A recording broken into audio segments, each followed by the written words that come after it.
berbeza dari tempat, pekerjaan dan usia. Namun, kerinduan kami adalah bukan saja hidup dekat dengan Kristus, tapi hidup di dalam Kristus. Penyampai pelajaran sepanjang KKR ini adalah merupakan pelajar EDTO Batch 4, yaitu Sister Wendy Sanda, yang akan memberikan pendidikan kesihatan sebentar nanti.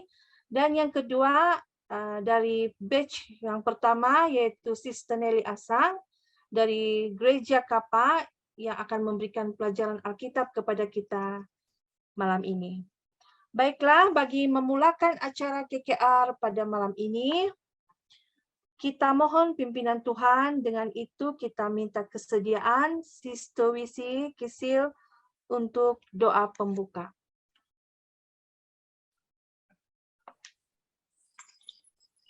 Shalom, boleh dengar suara? Boleh. Boleh, Sis. Terima kasih. Oke, mari kita berdoa. Allah Bapa, terpujilah namamu. Engkau Raja yang kami sembah. Kami bersyukur, berterima kasih. Sekali lagi kami berkumpul dalam ruangan Zoom ini. Kami bersyukur dengan kasih karuniamu, kebaikan, kemurahan.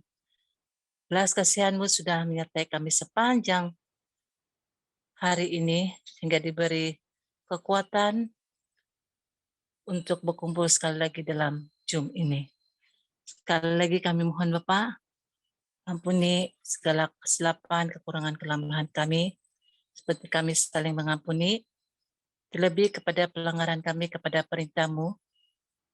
Ia tidak menghalang kami datang kepadamu, setia menuruti firman-Mu, dan sedia menerima kedatangan-Mu kedua kali nanti, dan layak di hadapan-Mu menerima mahkota kehidupan.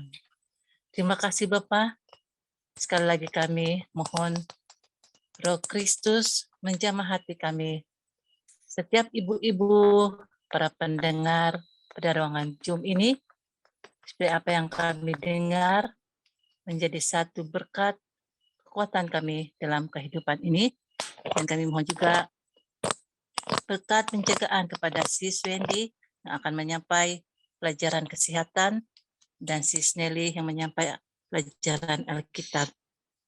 Kiranya semua itu menjadi buah-buah roh sukacita kepada kami semua.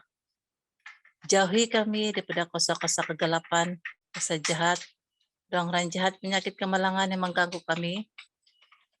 Sementara kami mendengar pelajaran ini, berkati line internet kami, peralatan Zoom kami, semoga semuanya berjalan dengan lancar. Terima kasih Bapak, Kau sudah mendengar doa ini. Kami serahkan semua ini di Bapa di dalam nama Yesus Kristus yang sudah menjadi juru selamat dan penebus kami. Amin.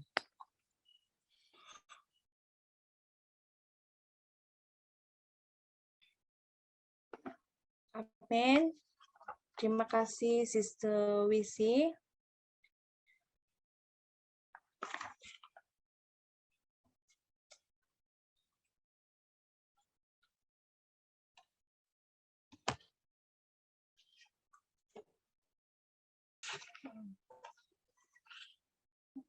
Mari kita memuji Tuhan dengan lagu pujian kita yang bertajuk Hai Waris Syurga, dan seterusnya diikuti dengan lagu tema global I Will Go.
Sorry, ada masalah lain di tempat saya.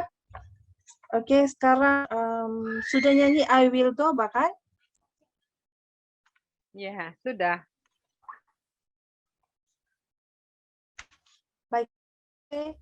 Saat ini kita akan mendengarkan pendidikan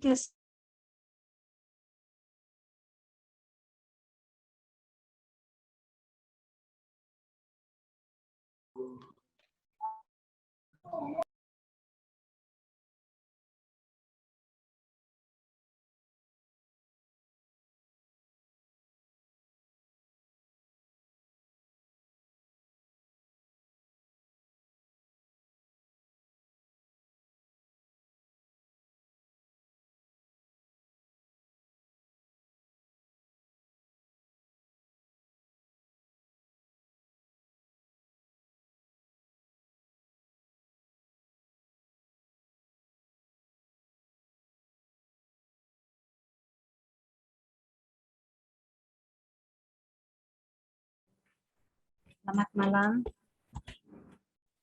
Selamat malam. Suara saya boleh dengar? Boleh. malam. Oke. Selamat malam dan selamat berjumpa kembali di ruangan Zoom. Oke, tentu semuanya dalam keadaan yang baik-baik, dilindungi oleh Tuhan sepanjang hari ini. Oke, semalam kita sudah menyentuh satu poin tentang kesehatan fisikal. Dan pada malam ini kita pergi kepada satu poin lagi, itu dalam aspek kesehatan mental. Mana screen?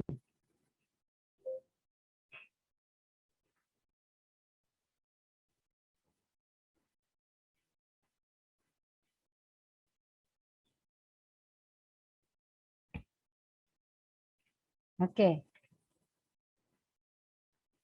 Ya, ini juga ayat yang kita highlight semalam di Kejadian 2 ayat 16 hingga 17.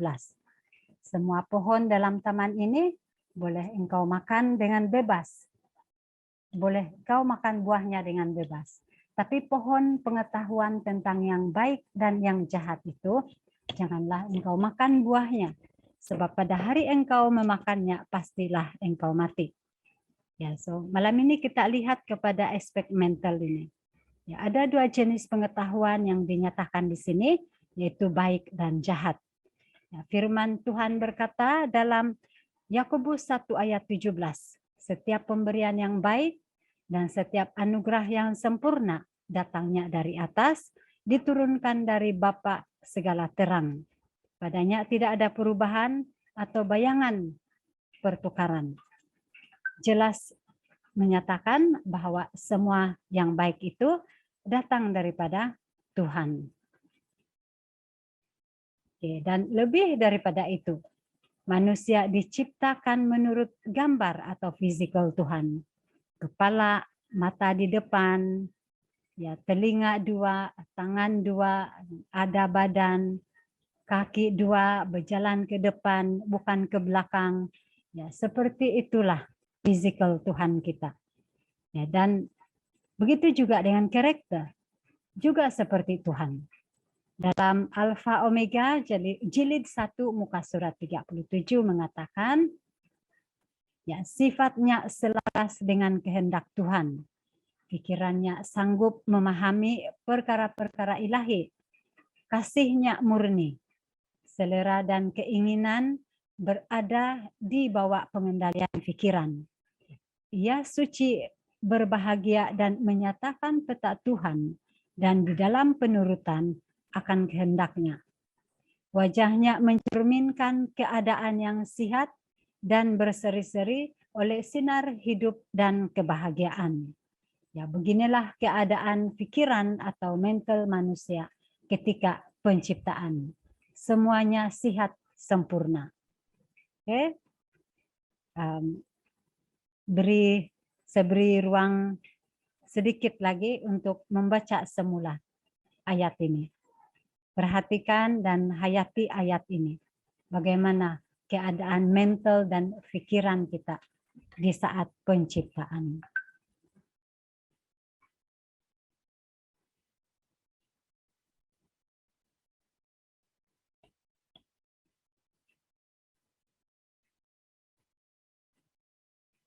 Oke.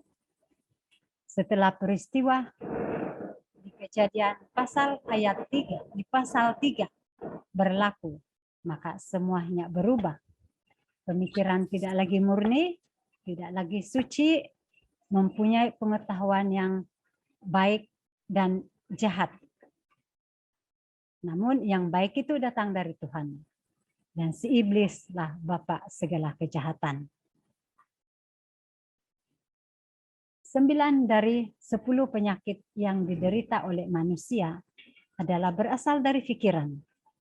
Sebahagian orang pula menjadi sakit karena kurang kuasa untuk bangkit dan melawan penyakit tubuh dan pikiran.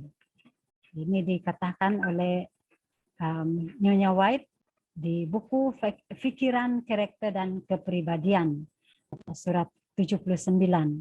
Ya, bayangkan 9 daripada 10 penyakit adalah berpunca dari pikiran. Yes. Banyak dari penyakit, seterusnya dalam hidup yang terbaik juga menyatakan demikian. Banyak dari penyakit-penyakit yang diderita manusia adalah akibat dari depresi mental, kesedihan, kegelisahan, rasa tidak puas hati, penyesalan yang dalam, rasa bersalah, ketidakpercayaan, semuanya cenderung merusak daya hidup dan mengundang sakit dan kematian. Jadi ini akibat daripada. Sehingga bila pun kedatangan Yesus, kita sudah bertahan. Karena saya harus bertahan. Karena kesudahan bagi orang yang bertahan itu kita semua tahu. Yaitu adalah keselamatan. Dalam Matius 24 ayat 13. Kita pergi kepada seterusnya. Kenapa Tuhan mau kita bertahan sebenarnya? Kenapa? Kenapa Tuhan harus mau saya bertahan?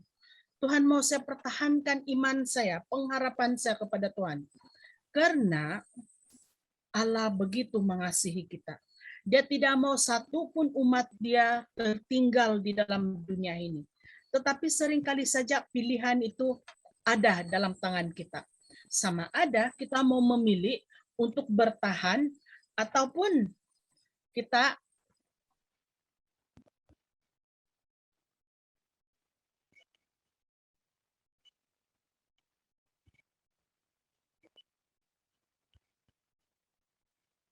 tengok, hilang sudah dia.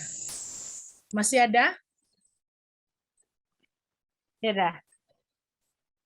Tidak sudah kan? Nah. Alright, sekejap Pak.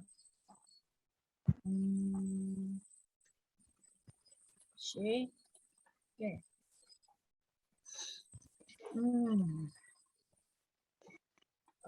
Ada sudah? Sudah. Puji Tuhan. Alright. Minta maaf. Oke, nah.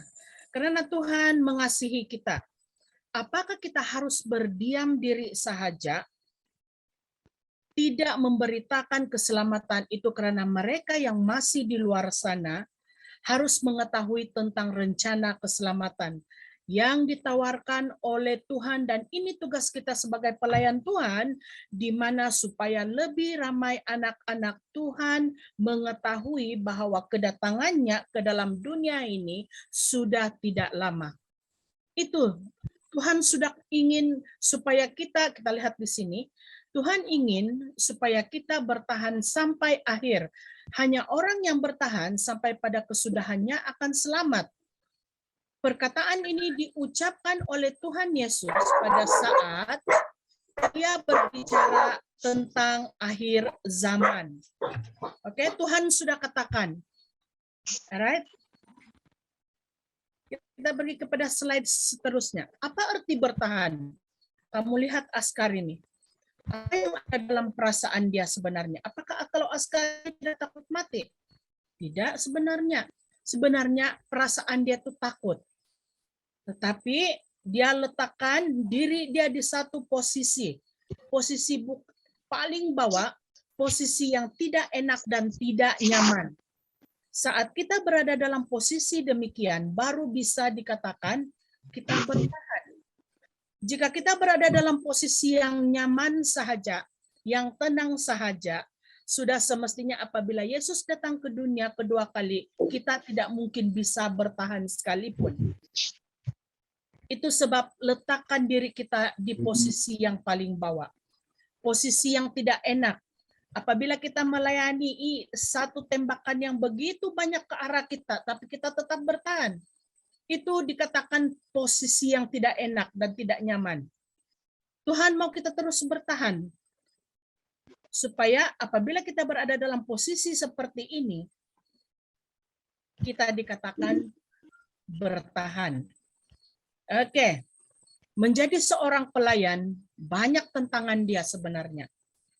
Banyak cabaran, malah saja tidak diterima dari lingkungan keluarga kita sendiri.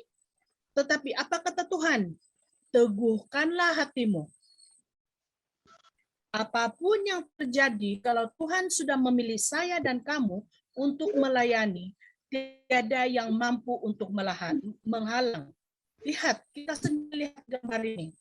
Kalau kita katakan dia tidak takut mati, sebenarnya dia takut sebenarnya. Tetapi demi mempertahankan keamanan negara, mereka bertahan, mereka rela untuk mati. Jadi bagaimana dengan kita? Sepatutnya beginilah sifat kita. Bertahan, sama seperti askar ini, tetap bertahan. Sama seperti Yesus. Meskipun dia dicaci, meskipun dia diludahi, meskipun dia dipukul, dia tetap bertahan. Malahan orang-orang yang pada ketika itu melukakan Yesus Kristus pada ketika itu tetap bertahan. Dia tetap doakan orang seperti itu. Jadi sifat tauladan yang seperti itulah sebenarnya harus kita ikut. Alright? Kenapa harus bertahan? Apa makna bertahan? Berdiri teguh dan tidak bergeser dari posisi. Dalam Kolose 1 ayat 23. Alright, dalam Matius 7 ayat 24 hingga 27, setiap orang yang mendengar perkataanku ini dan melakukan, ia sama dengan orang yang bijaksana mendirikan rumahnya di atas batu, kemudian turunlah hujan dan datanglah banjir, lalu angin melanda rumah itu tetap tidak roboh, sebab didirikan di atas batu. Tetapi setiap orang yang mendengar perkataanku ini dan tidak melakukannya, ia sama dengan orang bodoh yang mendirikan rumahnya atas pasir, kemudian turunlah hujan dan datanglah banjir, lalu angin melanda itu sehingga rubuhlah rumah itu dan hebatlah kerosakannya. Ini adalah batu dan ini adalah sebuah rumah. Kita semua lihat. Siapa batu sandaran kita? Sudah semestinya semua kita tahu, yaitu Yesus Kristus. Jika kita tetap berdiri, kita tetap bertahan dan berpaut kepada Tuhan, sehingga kedatangan Dia kedua kali, sudah semestinya kita akan selamat. Sebab apa? Sebab itu kamu harus bertekun dalam iman. Tetap teguh dan tidak bergoncang, dan jangan mau digeser dari pengharapan Injil yang telah kamu dengar dan yang telah dikabarkan di seluruh alam di bawah langit, dan yang aku ini Paulus telah menjadi pelayannya. Paulus sendiri menjadi pelayan Tuhan sampai kedatangan Dia. Dan pengharapan kita, iman kita hanya kita boleh dapatkan itu daripada pembacaan Injil ataupun firman Tuhan setiap hari. Apa kata Sister Wendy tadi? Jika kita ambil masa 30 menit, tahun ini, ambillah masa 1 jam untuk belajar firman Tuhan, untuk membaca firman Tuhan. Sebab apa? Firman itu adalah perisai kita sebenarnya. Bagaimana kita mau melawan dunia luar? Mungkin kita tidak seperti askar pergi menembak, tetapi tembakan mereka lebih hebat apabila Yesus datang ke dunia. Kebinasaan itu. Jadi bagaimana kita untuk tetap bertahan? Hanya melalui Injil Tuhan. Hanya berdoa kepada Tuhan, berharap kepada Tuhan sepenuhnya. Alright, kita pergi kepada bertahan adalah tidak undur. Kita mendengar tomahan, kita mendengar cacian, orang mengatakan kamu tidak layak untuk melayani. No, jangan dengar. Antara saya dengan Tuhan sahaja. Oke, antara saya dengan Tuhan. Maksudnya sebab sedikit dalam Ibrani 10 ayat 37 hingga 39, sebab sedikit bahkan sangat sedikit waktu lagi dan ia akan datang, sudah akan ada tanpa menangguhkan kedatangannya. Tetapi orangku yang benar akan hidup oleh iman. Dan apabila ia mengundur diri, maka aku tidak berkenan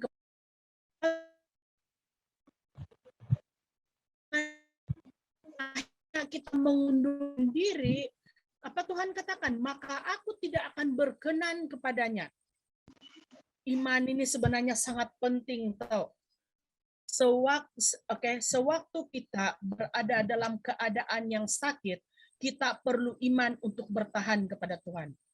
Sewaktu kita berseorangan di luar sana, tanpa sesiapapun yang ada dengan kita, kita perlukan iman seperti Yesus untuk tetap bertahan, untuk tetap berjalan. Tetapi semua itu kita dapat terpaut kepada Tuhan. Maka aku tidak berkenan kepadanya, kata Tuhan. Tetapi kita bukanlah orang-orang yang mengundurkan diri dan binasa, tetapi orang-orang yang percaya dan yang bagi kita yang tetap setia sehingga saat ini, kita tidak akan binasa. Tetapi orang percaya yang peroleh hidup. Tuhan katakan. Apa sebenarnya iman itu? Dalam Ibrani 11 ayat 1 mengatakan bahwa iman adalah dasar dari segala sesuatu yang kita harapkan dan bukti dari segala sesuatu yang kita tidak lihat. Iman adalah satu komponen paling penting dalam kehidupan kita sebagai manusia. Ini bukan saya yang katakan, tapi Tuhan sudah katakan dalam Ibrani 11 ayat 1. Iman itu adalah satu dasar yang belum kita lihat pun kita sudah percaya. Itu adalah iman kita kepada Tuhan. Kita pergi kepada seterusnya. Yang ketiga, tetap setia. Dalam Amsal 20 ayat 1. Makna bertahan, kita harus tetap setia. Orang menyebut dirinya baik hati, tetapi orang yang setia, siapakah menemukannya? Sedangkan sewaktu Yesus berada di Bukit Getsemani saat dia berdoa, saat askar itu datang untuk menangkap dia, murid dia satu orang pun pergi meninggalkan Yesus sendirian. Siapa yang kita katakan setia? Yang setia itu adalah satu sahaja, yaitu Yesus Kristus. Apapun keadaan kita, dia tetap setia. Apapun kita, orang yang berdosa, dia tetap setia untuk mengampuni kita. Kesetiaan Yesus itu luar biasa. Ya, itu adalah makna bertahan. Dalam hal apa saja kita harus bertahan. Yang pertama, mempertahankan iman. Dalam Yudas 1 ayat 3. Saudara-saudaraku yang kekasih, sementara aku bersungguh-sungguh berusaha menulis kepadamu tentang keselamatan kita bersama. Aku merasa terdorong untuk menulis ini kepada kamu dan menasihati kamu supaya kamu tetap berjuang untuk mempertahankan iman yang telah disampaikan kepada orang-orang kudus. Karena iman adalah asas utama Injil. Iman adalah karunia rohani yang diberikan Tuhan kepada kita.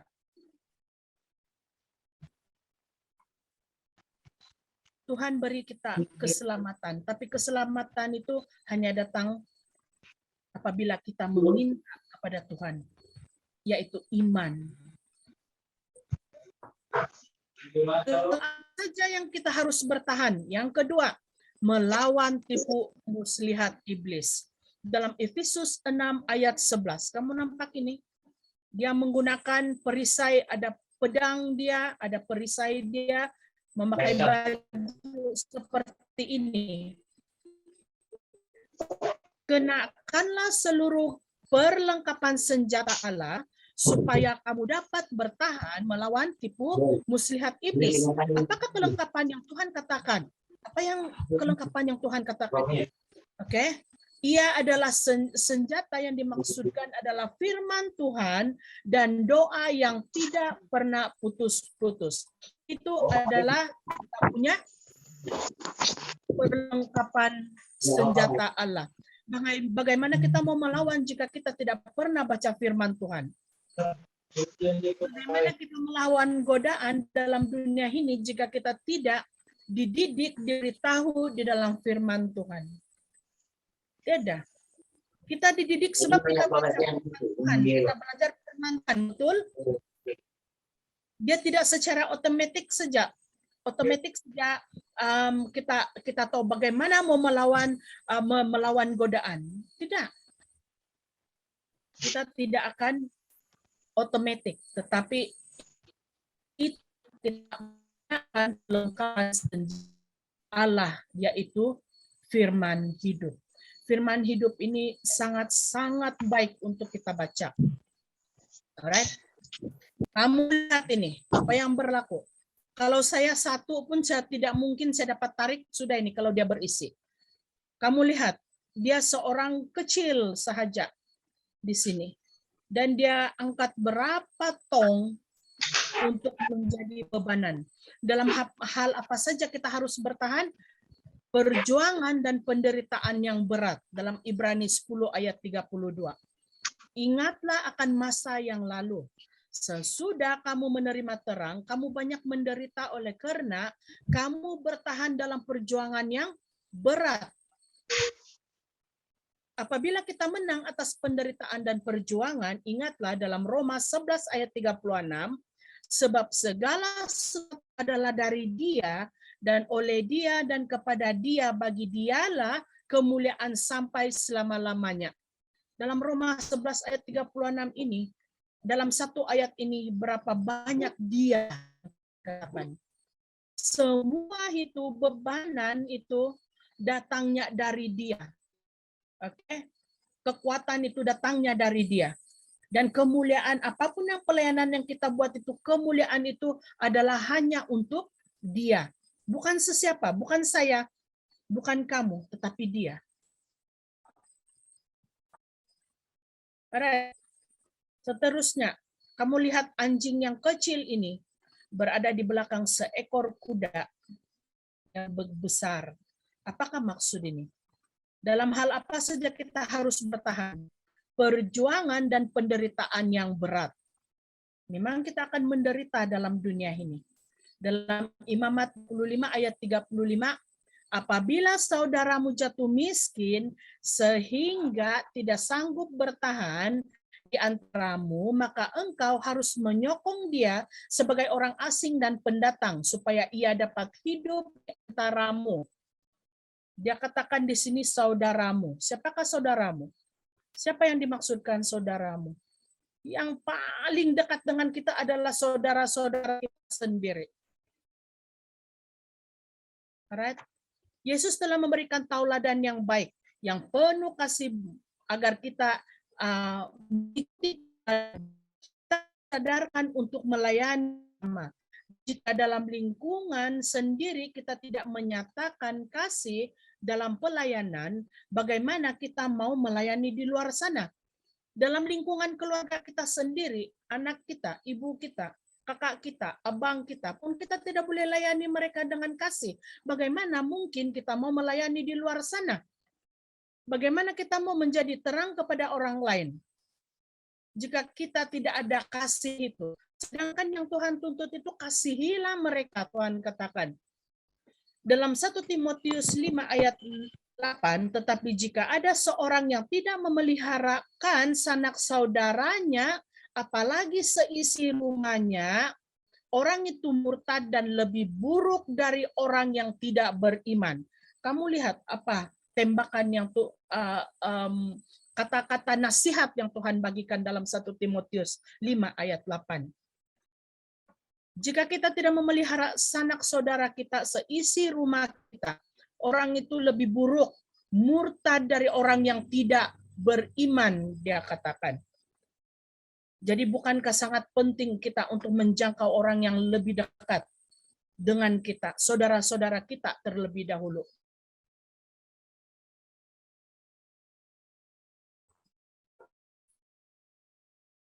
Seterusnya, bertahan hingga akhir. Tetapi orang yang bertahan sampai pada kesudahannya akan selamat. Kehidupan Yesus kita semua sudah tahu, sudah pasti bahwa dari saat dilahirkan, dia berkhotbah, dia melayani sesama, sehingga saat dia mati dan menderita untuk dosa kita, Yesus tetap bertahan. Tapi kenapa kita selalunya, kenapa saya selalunya mengabaikan keselamatan itu? Kenapa saya lupa bahwa Yesus yang selamatkan saya? Kenapa saya lupa yang Yesus yang mati di kayu salib untuk saya? Karena dunia, karena kenyamanan dunia, karena kelekaan terhadap dunia, karena cinta akan dunia. Maka Yesus dibelakangkan. Sangat penting untuk kita meninggalkan dunia luar, keinginan dunia saat ini. Sebab kita tidak akan tahu kedatangan Tuhan. Bila-bila masa saja Tuhan akan datang. Jika kita tidak bersiap, kita tidak bertahan dalam iman kita, sudah semestinya kita akan gagal selama-lamanya.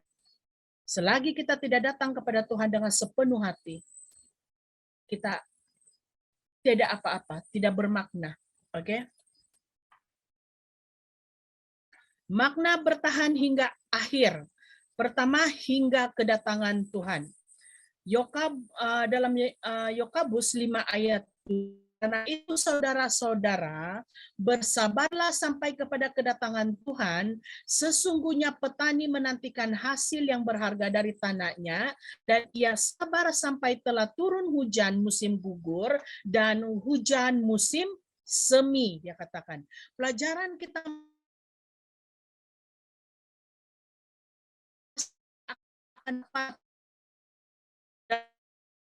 menantikan kedatangan Tuhan dalam 1 Petrus 5 ayat 2, Tuhan berfirman, gembalakan kawanan domba Allah yang ada padamu, jangan dengan paksa tetapi dengan sukarela sesuai dengan kehendak Allah, dan jangan karena mau mencari keuntungan tetapi dengan pengabdian diri. Ini kerja kita, yaitu mencari domba yang haus akan kebenaran.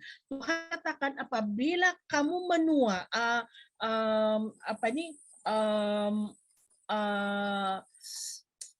macam mana mau cakap itu?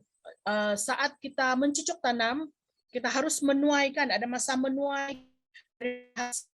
Begitu yang Tuhan katakan. Sementara kita ada dalam dunia ini, gembalakan dombaku. Siapakah domba-domba kita? Anak-anak kita pun domba. Saudara-saudara kita pun domba. Sebenarnya. Ya. Oke. Makna bertahan hingga akhir, maksudnya di sini bukan setengah, bukan separuh. Tetapi Tuhan katakan hingga akhir hayat.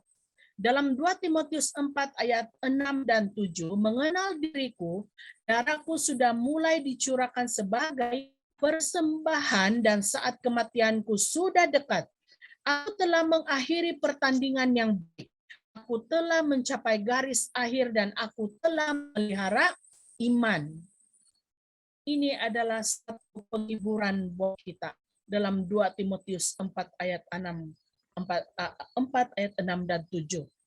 Kita harus mengakhiri pertandingan kita dalam dunia ini dengan garis akhir, dengan memelihara iman. Harus memelihara iman. Oke. Makna bertahan hingga akhir sampai garis lubang garis ada adanya ini garisan penamat. Sampai kita menyelesaikan tugas kita.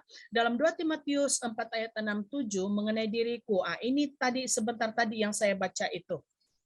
Oke, sebentar tadi yang saya baca. Mari kita lihat ini. Oke, kita lihat video ini.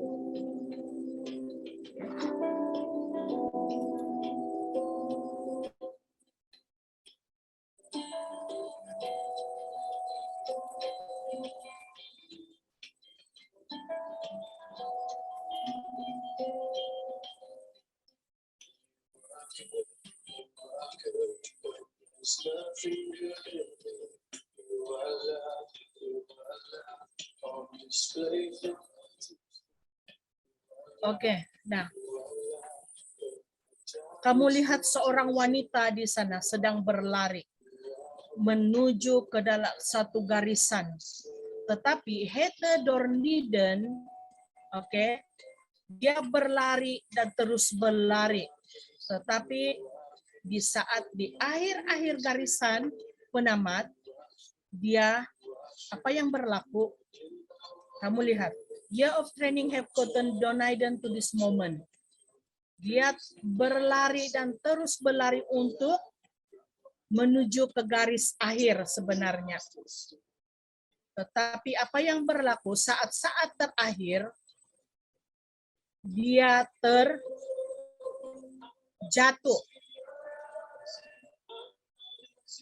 Kamu lihat, dia terjatuh kan? Selama bertahun-tahun dia melakukan, melakukan latihan, tetapi saat dia ambil pertandingan, dia mulai jatuh. Dan begitu juga dengan kehidupan kita. Kita saat ini bertanding. Oke, kamu lihat apa yang berlaku seterusnya. Dia berdiri dan terus berdiri dan terus berlari. Meskipun dia berada di garisan paling terakhir dan sahabat-sahabat dia sudah di depan. Dan kamu lihat, dia mulai mengejar, terus mengejar. Dalam keadaan dia terjatuh, tersandung, dia tetap bertahan untuk berlari. Dan akhirnya, apa yang berlaku? Dia mendahului yang lain. Oke, dia tetap mendahului yang lain. Tetapi orang yang bertahan sampai pada kesudahannya akan selamat. Itulah makna dia. Bertahan meskipun terjatuh. Teruskan berlari meskipun terjatuh. Sebab Tuhan ada untuk menopang kita. Tuhan ada untuk berlari bersama-sama dengan kita. Makna selamat mendapat keselamatan yang kekal. Dalam 2 Timotius 4 ayat 6 dan 7, mengenai diriku darahku sudah mulai dicurahkan sebagai persembahan dan saat kematianku sudah dekat. Ini sudah dibaca sebentar tadi. Oke, apabila kita mendapat keselamatan, makna keselamatan adalah kita akan menerima upah. Dalam 2 Timotius 4 ayat 8, sekarang telah tersedia bagiku mahkota kebenaran yang akan dikaruniakan kepadaku oleh Tuhan, hakim yang adil pada harinya, tetapi bukan hanya kepadaku, melainkan juga kepada semua orang yang merindukan kedatangannya. Upah mahkota kehidupan yang Tuhan janjikan adalah upah yang dunia tidak boleh berikan, yaitu mahkota kehidupan. Satu kehidupan kekal yang sangat kita nanti-nantikan saat ini. Mahkota. Ada 2 mahkota di sini. Mahkota yang kita terima lebih dari mahkota Ratu Inggris. Mahkota, ini mahkota Paus. Ini sejarah mahkota Ratu Inggris ini, Ratu Elizabeth ini. Kamu tahu berapa harga dia? Harga dia adalah lebih kurang 550 juta. Harga kopi ini sahaja. Sebab ia diperbuat daripada berlian yang begitu mahal. Oke. Satu berlian ini berharga 3 hingga 4 miliar harga dia. Tetapi yang kita dapat dari Tuhan adalah mahkota yang kita terima lebih daripada mahkota yang ada saat ini, mahkota yang seperti ini. Oleh itu sangat penting untuk kita pertahankan iman kita. Oke. Makna selamat, sejahtera di bumi dan di syurga. Dalam Matius 19 ayat 29, dan setiap orang yang kerana namaku meninggalkan rumahnya, saudaranya laki-laki atau saudaranya perempuan, bapak atau ibunya, anak-anak atau ladangnya, akan menerima kembali 100 kali lipat dan akan memperoleh hidup yang kekal. Sejahtera di bumi dan di syurga. Ini maksud Tuhan. Meninggalkan rumahnya, tapi jangan pula kamu sengaja meninggalkan rumah kamu. Tidak. Sebenarnya ini ada maksud Tuhan. Oke? Ada maksud Tuhan sebenarnya. Tuhan mau kita meninggalkan keinginan-keinginan daging kita. Agar kita menerima kembali 100 kali lipat dan memperoleh hidup yang kekal. Itu yang Tuhan katakan. Bukan Tuhan suruh kamu kasih tinggal rumah kamu, kasih tinggal kamu punya anak-anak dan suami-suami kamu, ladang kamu, tidak. Ladang kita untuk kita, domba-domba kita itu adalah lingkungan keluarga kita sendiri. Bagaimana kita bertahan? Bagaimana kita harus bertahan? Satu, bekerja sama. Dalam Pengkhotbah 4, dan bila mana seorang dapat dialakan, 2 orang akan dapat bertahan, tali 3 lebar tak mudah diputuskan. Maksud Tuhan di sini, jangan pernah bersendirian dalam hal melayani. Jangan. Dalam Pengkhotbah 4 ayat 9 hingga 12, berdua lebih baik daripada seorang diri, karena mereka menerima upah yang baik dalam jerih payah mereka. Karena kalau mereka jatuh, yang seorang akan mengangkat temannya, tetapi hal orang jatuh yang tidak mempunyai orang lain untuk mengangkatnya, dan bila mana seorang dapat dikalahkan, 2 orang akan bertahan, tali 3 lebar tidak mudah diputuskan. Kamu lihat, untuk melayani, kamu lihat anjing ini. Satu di atas dan satu berada di bawah. Dia siap lagi tolak ini sahabat dia. Dan begitu guna sahabat. Dalam hal kita melayani, kita harus saling mendorong antara satu dengan yang lain. Tidak istilah, oh saya, dia. Dia yang bagi tugas, saya begini. Oh tidak. Dalam hal melayani harus ada kerja sama. Bagaimana kita boleh bertahan? Satu, yang kedua adalah bersatu. Matius 12 ayat 25, tetapi Yesus mengetahui pikiran mereka, lalu berkata kepada mereka, setiap kerajaan yang terpecah pasti binasa, dan setiap kota atau rumah tangga yang terpecah-pecah tidak dapat bertahan. Tengok, apa yang gereja dan umat Tuhan akan berpecah, tidak ada kesatuan. Ini berlaku di gereja kita saat ini. Oke, mana gereja akan gagal untuk menarik ramai jiwa jika kita hanya mau menang dan benar sendiri. Betul atau tidak? Lihat apa berlaku dalam lingkungan kita saat ini. Di mana anak-anak muda saat ini, di mana para pelayan Tuhan saat ini, di mana keluarga kita saat ini, sahabat-sahabat kita. Tanya diri kita, apa yang sudah saya lakukan untuk mereka? Apakah kita bersatu dalam pelayanan untuk Tuhan ataupun kita berjalan sendiri-sendiri saja? Ini, kamu lihat, ini gambar ini adalah waktu PKK. Belum lagi time COVID ini. Oke. Ini Sister Wina, ini ada saya. Ini. Oke, seterusnya. Nah, bagaimana kita bisa bertahan?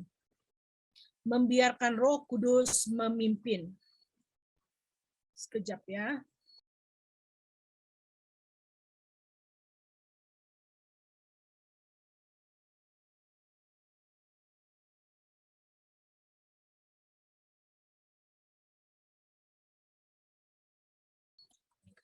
Alright.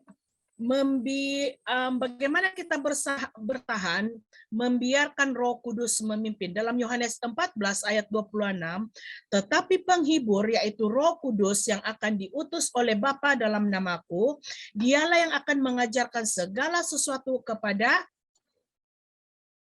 tidak nampak sudah.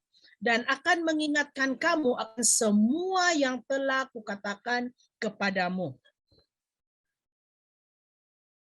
Apabila kita mau bertahan, kita akan membiarkan Roh Kudus yang memimpin kita. Jangan sekali berjalan dengan pikiran ide sendiri. Tuhan ada ide, cuma Tuhan mau lihat apakah saya dan kamu datang kepada Dia. Jika kita andalkan apa yang saya ada dan kamu ada, tetap kita gagal. Tapi jika kita andalkan Roh Kudus, pasti Ia akan memimpin saya dan kamu. Malahan kita akan bertumbuh dan belajar bagaimana berserah sepenuhnya kepada pimpinan Tuhan. Roh Kudus ini sebenarnya setiap hari Dia ada. Tapi kadang-kadang kita yang tidak mau mendengar. Oke? Kita tidak peka dengan panggilan Roh Kudus. Bagaimana kita bisa bertahan terus kepada Yesus? Dalam Filipi 4 ayat 13, segala sesuatu dapat kutanggung di dalam Dia yang memberi kekuatan kepadaku. Alright. Satu video terakhir. Oke, video yang terakhir akan saya kongsikan. Mari kita lihat sama-sama.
Oke, kita lihat separuh ini.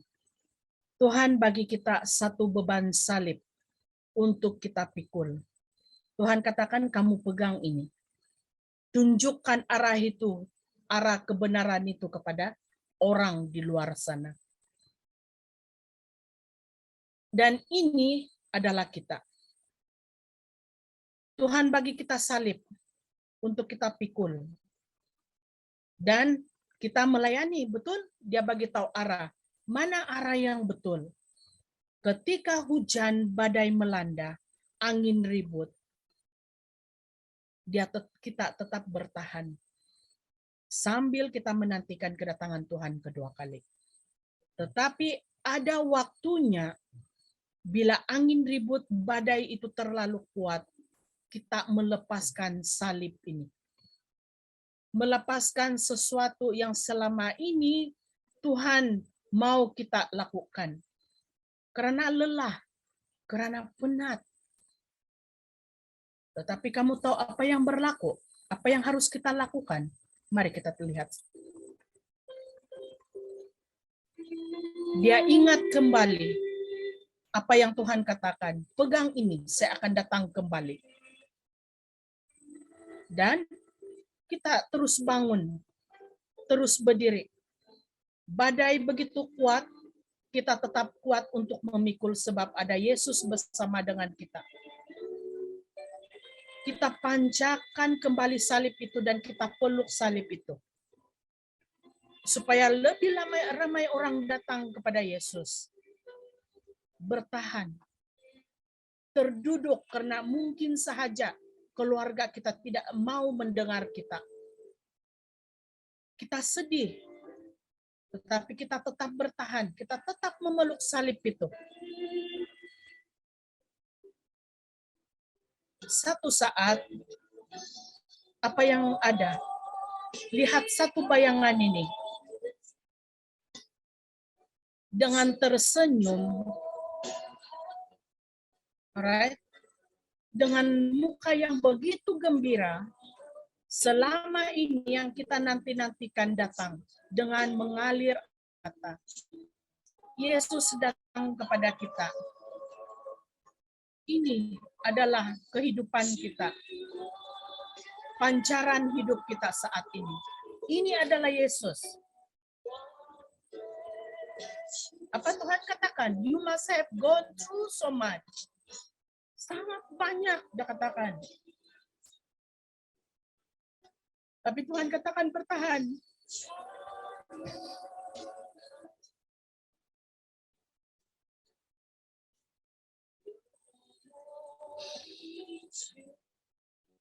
Sebab ada upah. Ada upah yang menanti orang yang percayalah. Meski beban itu berat. Pikulah itu sampai Yesus datang. Karena sudah pasti Yesus ada bersama dengan kita. Could you guard this post, Tuhan katakan.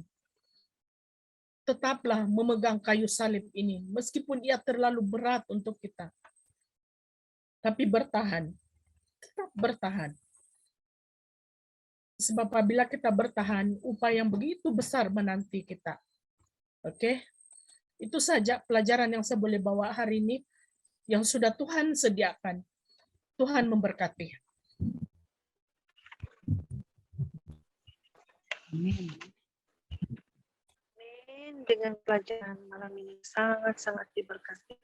Jangan undur diri, tetap bertahan, tetap siap, miliki iman seperti iman Yesus, lawan tipu muslihat dengan firman dan berjuang sampai Tuhan luar biasa membangkitkan rohani kita menuju kepada pembaruan hidup dalam Kristus dengan pencipta dan dikasih sebagai lakukan kita dalam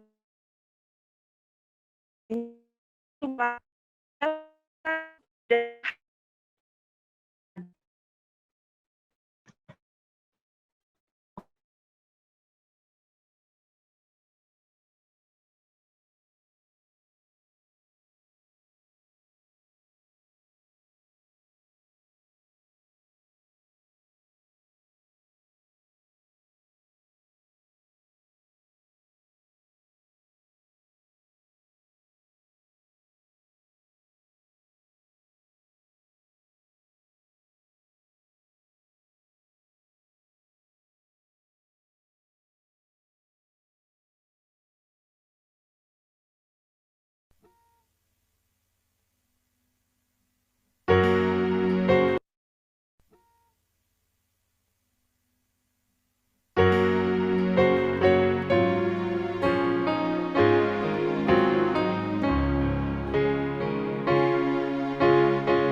sekarang kita akan dipimpin doa penutup oleh Sister Mani.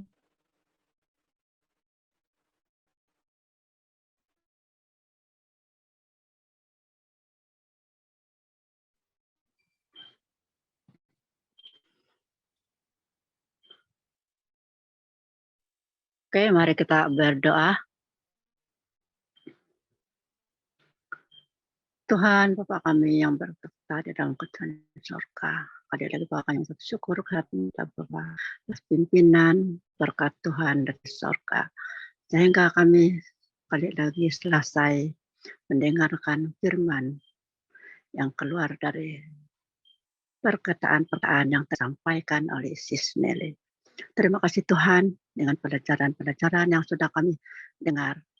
Biarlah itu terus menguatkan iman kami, agar kami tetap bertumbuh dan terus bertahan di dalam apapun pencobaan-pencobaan yang kami hadapi dalam dunia selama kami menanti-nantikan kedatangan Tuhan yang kedua kali. Tuhan Bapa di surga, sekali lagi kami mengucap syukur hadiratnya Bapa di atas penjagaanmu setiap kami, curahan berkat Roh Kudus dari surga untuk setiap kami yang menyertai kebangunan rohani ini. Biarlah kerohanian kami terus terbangun dan tidak tertidur. Agar kami tetap berjaga-jaga agar tidak jatuh dalam berbagai pencobaan. Ya Bapa di surga, terima kasih Tuhan sudah mendengar dan menjawab segala doa-doa kami. Dengan perceraian kami sebentar nanti, biarlah Tuhan sentiasa menyertai kami, dimanapun kami berada, agar besok kami kembali dapat berkumpul sekali lagi untuk mendengarkan firman Tuhan. Ya Tuhan, Bapa di surga, terima kasih. Inilah doa kami, kami sudah mengucap syukur dalam nama anak-Mu, Tuhan Yesus, terus selamat kami. Amin.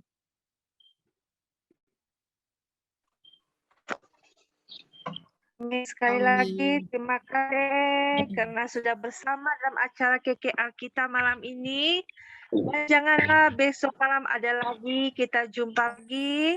Karena pasti ada pelajaran yang lebih menarik lagi yang sedang menanti kita. Sampai jumpa lagi. Selamat malam semua. Tuhan memberkati. Selamat malam. Kita tidak ambil gambar hari ini. Ya, boleh juga. Bagus kita ambilkan Oke. kenang-kenangan. Iya. Boleh buka kamera? Oke. Bu Amira. 1, tengok kamera masing-masing. 1, 2, 3. 1, 2, 3.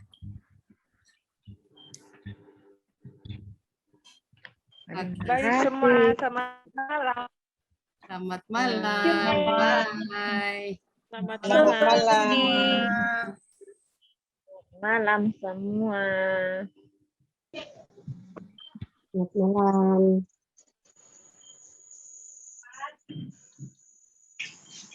Selamat malam. Sis Wendy tidak terbuka kamera tadi time saya ambil gambar. Oh ya Kak. Ya. Mau ambil lagi sekali. Boleh juga. Sana Oke. satu on, tidak on. Oke, 1, 2, 3. 1, 2, 3. Alright.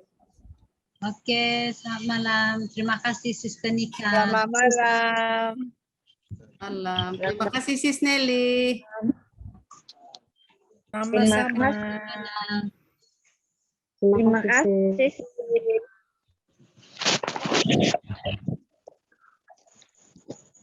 Sister Mani lagi kena panggil hari ini. Seingat saya itu. Iya. Betul kan? Saya bilang. Besar betulan loh berkat sistem aneh. Besar berkat itu sis Nani itu. Iya. Saya tengok kan, Quilin bahasa enggak apa-apa lah kan Quilin. Enggak apa-apa lah. Tidak apa-apa. Ya. Memang bukan untuk saya lah itu. Oke. Takut juga saya punya 15% lagi. Yang lain pun balik tidak bagus hari ini. On off. Iya. Sister Nika boleh buka gambar kan? Kamera kan? Berkenalan dulu kita.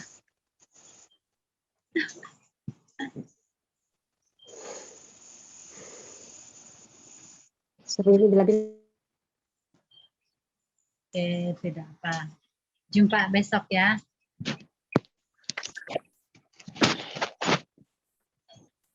Kasih enak. Dengan kiraan 1, 2, 3.